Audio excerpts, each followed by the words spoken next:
Bago magsiupo, naway ayusin muna ang upuan, pulutin ang mga kalat. Tapos na po, pinipinin.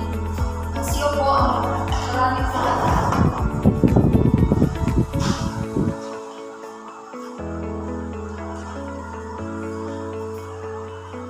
Batid ko may ipinagawa ako sa inyong hanggang aralin. Tama ba? Tama po. Maaari ipasa iyo sa harapan ng walang tingnan.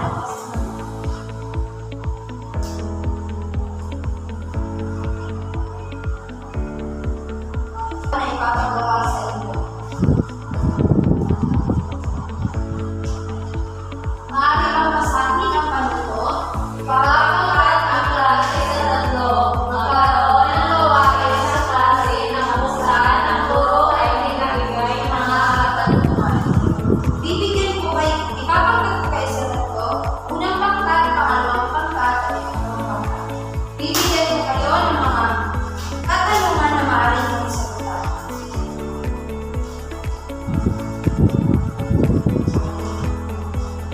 Tapos na ba? Tapos na po. Ngayon, bago tayo tumako sa ating talakayan, maaari muna natin alamin kung ano nga ba ang ating layunin sa araw nito. Sa ating pagbabalik-aral, ano ba ang inyong natutunan noong nakaraang araw? Pinipiling ng Hayro. Ang aking natutunan ni Hayro sa Hayro. Magaling. Para sa ating pagbabalik-aral, maaaring mo bang sagutan, dinidinig, marahima kung ano ang ating inalakay ng nakaraang araw? Ang naitalakay mo ang nakaraang araw ay tungkol sa gangga at Hayro. Po, maraming salamat. Ngayon, aalamin natin ang layunin sa araw na ito.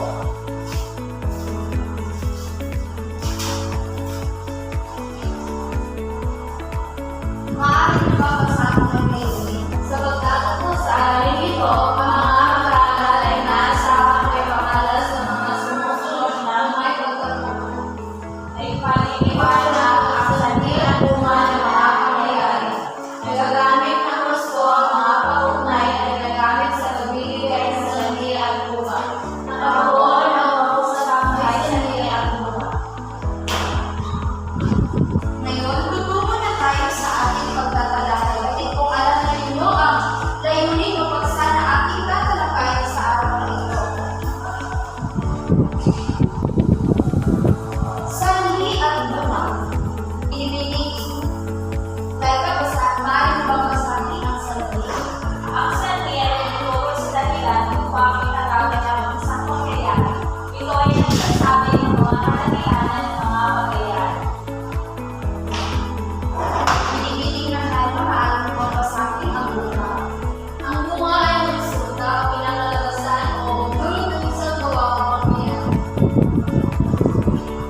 Sa pagpapahayag ng sanhi at bunga, gumagamit tayo ng mga pag-uugnay na pangatin sa mga pahayag na nagbibigay ng sanhi at bunga na kadalasay ginagamit sa mga pangatin na pananhid tulad ng dahil sa, sapagkat, palibhasa at kasi. Mga halimbawa ng sanhi ay lumabas ang abi, bunga, nagumba ang puno. Naiintindihan ba ninyo ang sanhi at bunga o ang kaibahan nila? Opo. Ngayon ay naiintindihan ninyo? May gagawin tayo gawain ngayon na maikling tulaan o short role play. Paluto, ipapangkat ko kayo sa apat na sa loob ng 10 segundo naway naasahan ko na magagawa kayo ng maikling tulaan na kung saan makikita ang sanhi at bunga. Ma, 10 segundo po? Opo. Maaari niyang simulan ang lahat. Una po. Maaari mo nang ikusin